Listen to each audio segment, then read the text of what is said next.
Bleacher Bums, it is Saturday, October 15th. Got your best bet here. Mississippi State -4 over Kentucky. Was in the middle of doing my video a few minutes ago and power just went completely out. So I do apologize for that, but let's get right to it. It kind of was a no-brainer right off the bat, but after going through all the games, this one just sticks out like a sore thumb. Kentucky's going to look to rebound after they suffered a back-to-back conference losses against Ole Miss and South Carolina over the last few weeks, following the heartbreaking 22-19 loss to UNLV on the road. The Wildcats struggled without their star quarterback, Will Levis, in a 24-14 home loss to the Gamecocks last Saturday night. They needed their freshman quarterback to come in to fill in for him. He threw 178 yards, pair of touchdowns in his debut, but he also threw an interception, was sacked 6 times as the running game just didn't offer any support whatsoever. 3.4 yards per carry. But now they're 4-2 overall, 1-2 in the SEC. Mark Stoops' Wildcats will have an opportunity to get their season back on track with a win over the surging Mississippi State squad. Now, when MSU has the ball, I think college football's, this quarterback, you're going to see him on Sundays. Will Rogers, he's just thriving in Mike Leach's, what they're calling the air raid attack, an offense that is averaging 38.5 points and 461 yards per game. Rodgers led the nation in passing yards, 2,100, while his 22 touchdown passes ranks second in college football. His 71% completion rate is just tops of the SEC. Rodgers loves to spread the ball around. The Bulldogs boast 6 different pass catchers with at least 20 receptions through 6 games. Now, Mississippi State's offense will be tested against a really solid Kentucky defense that's only given up 307 yards and about 16.3 points per game, both of which rank in the top 20 nationally. The Wildcats are 16th in the country against the pass, allowing just 174.2 yards per game. They also have allowed only 3 touchdown passes while recording 5 interceptions. The concern is that Kentucky has yet to face a passing offense as potent as Mississippi State's. Although the Wildcats have already had their fill of Rodgers last season, he picked UK apart for 344 yards and a touchdown. While misfiring on just 3 attempts, he was 36 for 39. You just don't hear of those stats very often.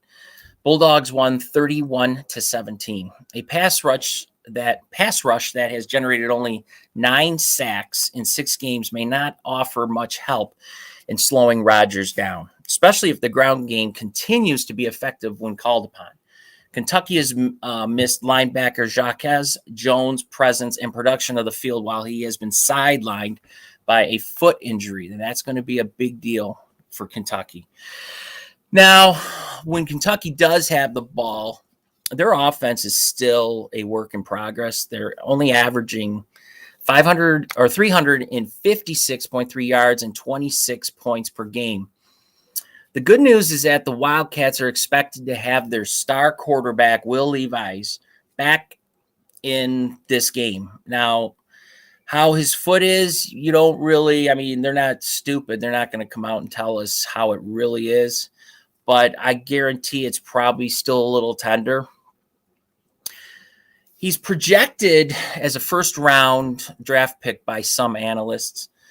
Levi's has thrown for 1,400 yards with 12 TDs and 4 interceptions while completing 68.8% of his passes. And he also has 2 scores on the ground. So the kid can move around quite a bit, but with that foot the way it is, I'm telling you, I think that is a key in this game.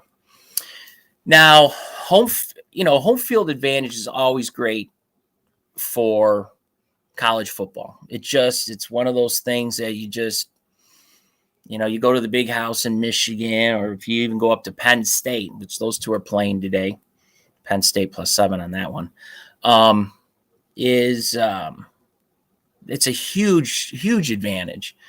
Now, the home team has won each of the last 6 meetings in this series. Levi's is expected to be back, which should provide the offense with a decent boost. However, he may be limited to some degree. We know he's not going to be running very much. His 2 top pass, that also goes for his two of his top pass catchers. Throw in a leaky offense line that's just, they're all beat up. Their offensive line's all beat up. And a run game that just hasn't gained much traction yet. The Wildcats' chances for a big night on offense appear pretty bleak. On the other side of the football, Kentucky will have its hands full against the Will Rogers, who is much improved. The ground attack is really good, not to mention that the fact that Mississippi State in a +4 in turnover margin. Turnovers, we know in college football, are a huge deal. This just everything is adding up to a Mississippi State win. Why it's -4 kind of blows my mind. I think it should be more around the -7 number. So you can only go one way with this. Mississippi State as, I think, the best game on the board. Jump all over it. If it goes down, just keep attacking it. Keep watching it. It may move as the game gets closer, but if it does, it probably go the other way. You'll start seeing -4.5, possibly -5.